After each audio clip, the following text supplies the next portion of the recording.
பெருமாளுக்குரிய மாதமாக சொல்லப்படுறது தான் தமிழ் மாதத்தில் கன்னி மாதம் இல்லைனா புரட்டாசி மாதம்னு சொல்லுவோம். அந்த வகையில் காஞ்சிபுரம் வரதராஜ பெருமாள் கோயிலோட மூலவர் இல்லைனா அத்திகிரிநாதரை பார்க்குறோம். அந்த வகையில் இந்த மாதத்துலேருந்து நம்ம இந்த அசைவ உணவுகளை தவிர்ப்போம். காரணம், மழைக்காலம் தொடங்குற காலகட்டத்தில் இந்த சூடான உணவுப் பொருட்களை தவிர்க்கணுங்கிறதுக்காக தான் இந்த நோக்கம். அதாவது மக்களை நல்வழிப்படுத்தணுங்கிறதுக்காக தான் இந்த விரதம் எடுக்கப்படுது.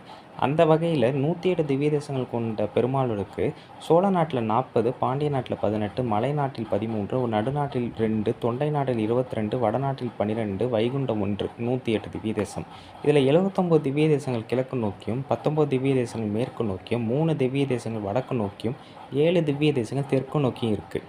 இதில் 27 படுத்த திருக்கோலத்திலும், 21 உட்கார்ந்த திருக்கோலத்திலும், 60 கோவில்களில் நின்ற திருக்கோலத்திலும் திருமால் வகைப்படுத்தப்படுகிறார். அப்போ 108 திவ்ய தேசங்களை மொத்தமாக 3 கேட்டகரியாக பிரித்து பார்த்திங்கன்னா, ஏறக்குறைய பெருமாளுக்குரிய கோவில்கள் தமிழகத்தில் மட்டும்